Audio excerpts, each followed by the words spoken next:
Hap. Naku, may naaamoy na ako. Hindi lang po pang altanghap. Altanghap. Kundi pang midnight snack din ang tampok natin ngayon. Tapsilog. Ayan ang dininer ko kanina. Ayan. Ang ganon.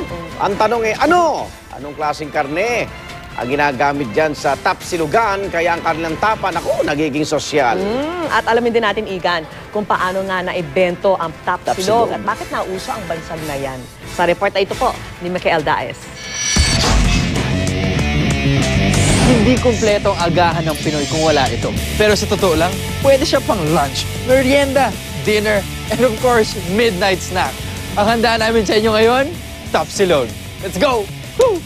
Sa mga kwentuhan at inuman, ang tapas ang handa kasama ng tinapay o kaya naman ay alak. Kutkutin, ika nga. Pero dahil mahilig kumain ng kanin ng mga Pinoy, hindi uubra ang puro tinapay lang. Ang kailangan natin, heavy. At dahil sanay ang mga Pinoy sa kanin, nakahanap ngayon sila ng partner. Ang tapas, ginawang ulam at bininyagang tapa. Masarap daw nakakombo ng kanin at tapa ang itlog. Mula noon, unbeatable trio na ang kanin, tapa at itlog. Ito na! Guys, midnight na talaga. Obvious naman. And this is it. Sa buong history ng midnight snack, for the first time, masasabi ko, I have found midnight heaven.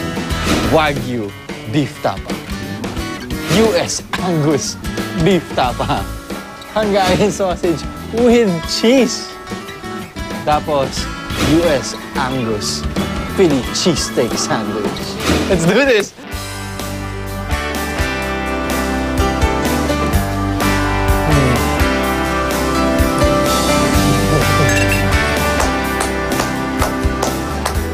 Ito na to, buhay na buhay ako. Umot ko to. Yan ang ending ko. Food, coma. Pero habang buhay pa ako, enjoy ko muna to. Guys. Oh my God.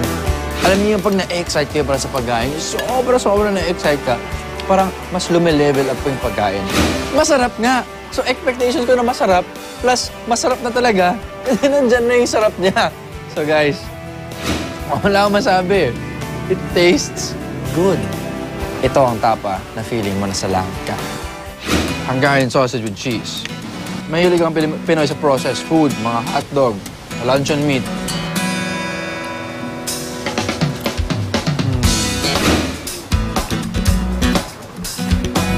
May sipa, may anghang, pero may cheese. Kaya okay lang. Ito, hindi ko madalas kinukuha pag midnight snack. Tingnan mo yan. Natutulog siya. Pero sigurado masaya siya habang natutulog. Dahil ang dami niya siguro nakain na masarap.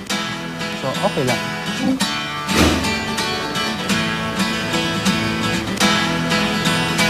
Okay siya.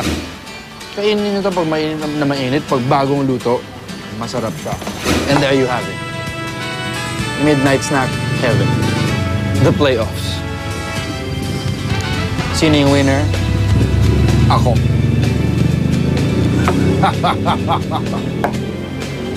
Sarap. Certified US Angus beef daw at organic ang kanilang wagyu na ginagamit sa tapsilog. Ibig sabihin, walang ginamit na kahit anong chemical sa pagbibreed ng mga baka.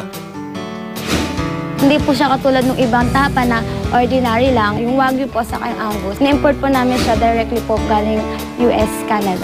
Noong dekada 70, nauso ang pagpapaiksi, pagbabaliktad ng mga letra o pantig ng mga salita. Isa ang tapsilog sa mga naimbentong term. Pero pinasikat daw ito ng comedy trio ni Tito, Vic, and Joey sa dating sitcom na School Bukod. Wala nang kailangan sabihin. Ako po si Michael Daes, galing sa Tapsilog Heaven. This is Midnight Snack. Bro, so ulitin. At uulitin ang uulitin talaga.